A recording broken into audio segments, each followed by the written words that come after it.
This is for getting dressed for a walk when it's 29 outside. The feels like is 22, 24, and it's actively snowing. So I've got on a tank top and a long sleeve shirt, and then a t-shirt to make it warmer, and regular everyday pants.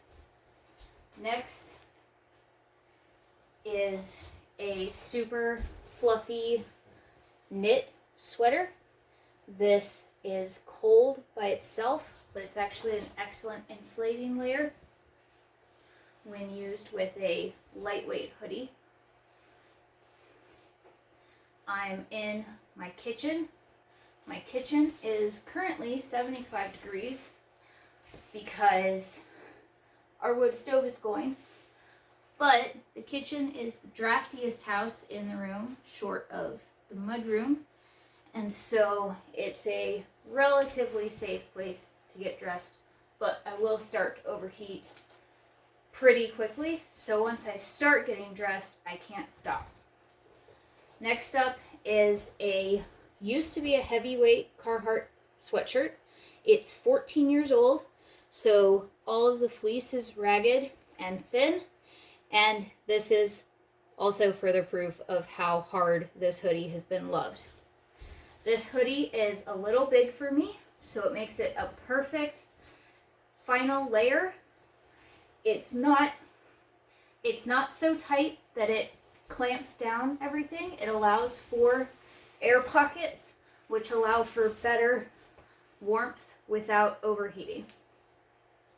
And because it is bigger and looser, it fits over the poofy sweater decently enough. Now, my arms feel tight because of all the layers. The CRPS and the XXX don't like that, but they just got a deal, so I kind of wiggle them about to try and help all the layers sort themselves out as best as I can. This does cause pain and warms me up extra and causes some initial weakness, but that's okay. It's part of the process. So, but you can see there's still lots of give to my clothes. I'm not just vacuum sealed in clothing. Okay, so next up, I could put my bibs on. I usually do that last, or near last. Next up, I'm going to put on a stocking cap. This has reflective stuff on the inside, so it helps keep my head warm. This particular one is Columbia brand. Columbia did not sponsor this in any way. It's just, this is what we have. It's thin, but it works really well underneath everything else. So that goes on. And then I have a fluffy headband for my ears. That goes on next. Okay, here's the part where I start to get a little confused. Alright, I'm going to put my bibs on next, because once I put my bibs on, no. It's a lot of process. Okay, next I'm going to put my socks on. I have snow boots that are insulated and rubberized, so they keep my feet from getting wet. And then I have fluffy socks that keep my feet warm.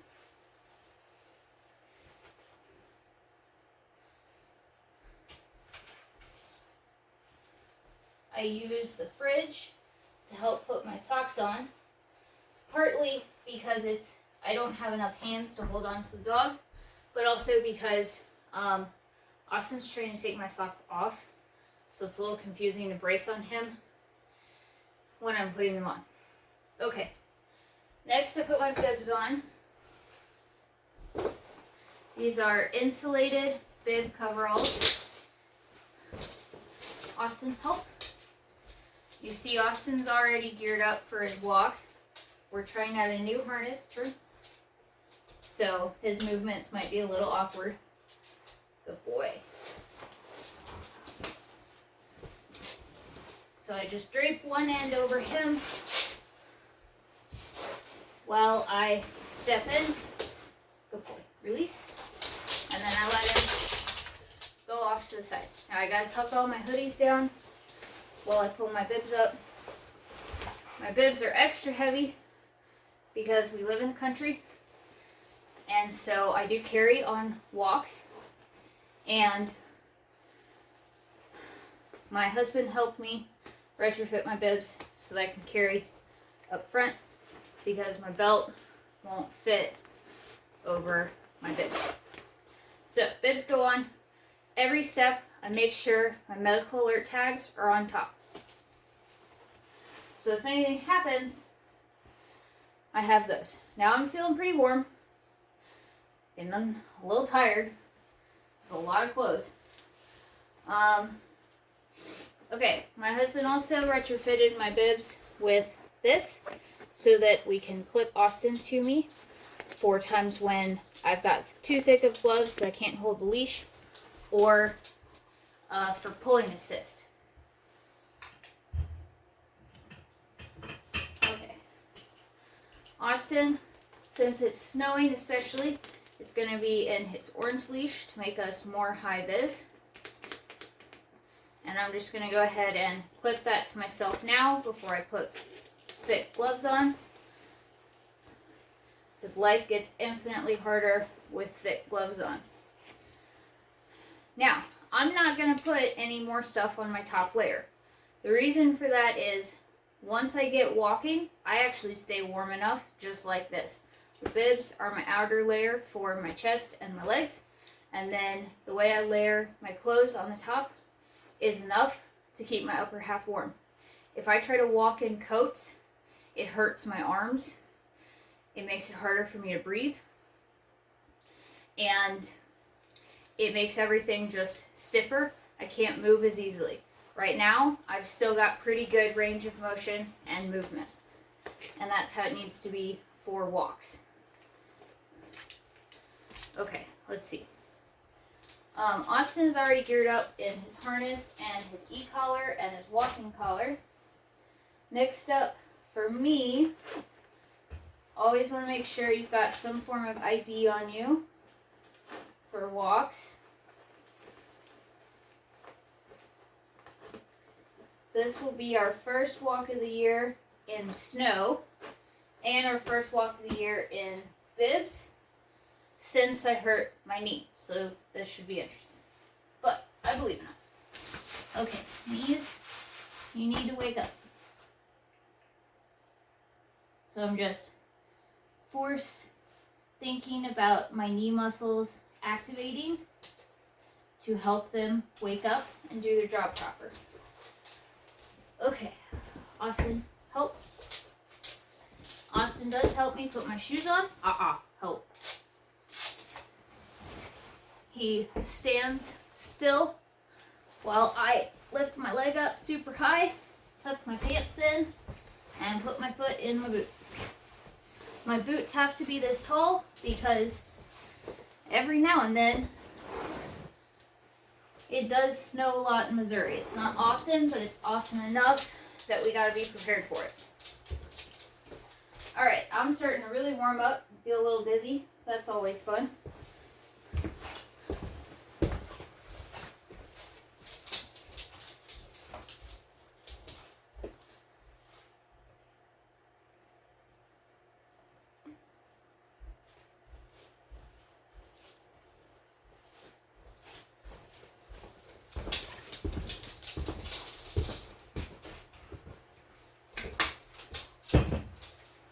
Okay.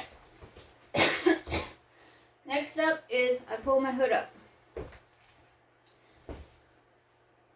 Now you can see this is a pretty big hood. It'll come down pretty far. I don't want it to come down quite that far. I'm going to tuck my hair in so it's not poking out. Tags are still showing. Alright, next up is my face mask. When I put this on, it's going to get harder to hear me. I need to try and keep my hoodie tucked in against my face while I put this on. Otherwise, it creates weird wrinkles and hurts more. I need to try to keep my head up while I put it on so that I'm not inadvertently pulling my head down and causing weird stressors. But because I got so many layers on, my range of motion is now worse, and that's pretty hard. This does hurt my head, but it protects my jaw from the cold. Next up is a scarf. This is just a neck scarf, but it helps keep the balaclava on.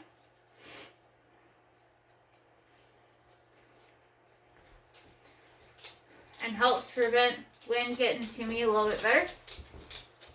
If it was actual 20, I'd be wearing a full scarf. Okay, next up are snow goggles. Well, okay, tags are still showing. Next up is e-collar remote. Go over all that. And then this will get clipped to one of my bib pockets so it doesn't bounce up and down on me as I walk. Next is the snow goggles. These protect my eyes from the wind, and also on snowy days make it so I can keep my eyes open on walks. Super helpful. Okay, next I have really thick gloves. These are incredibly thick. I can barely use my hands in them. So I'm going to go ahead and finish gearing up Austin. So that he'll be good to go too. So he's got snow goggles too. These are to protect his eyes and also reduce glare if the sun were to come out. Austin, you're up. Yes, good, you're up. He's not a huge fan of them, but we've done enough training that he tolerates them, which is what counts. Alright, let me make sure none of that's twisted.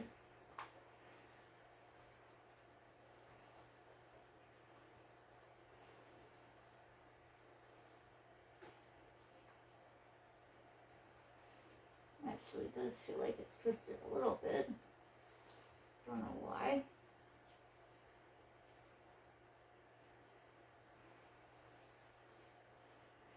Okay, I'm definitely starting to be too warm. That's okay. We're leaving soon. Might need to adjust that, but that's alright. Okay, and leash. Okay, so got the dog, got the leash. So warm.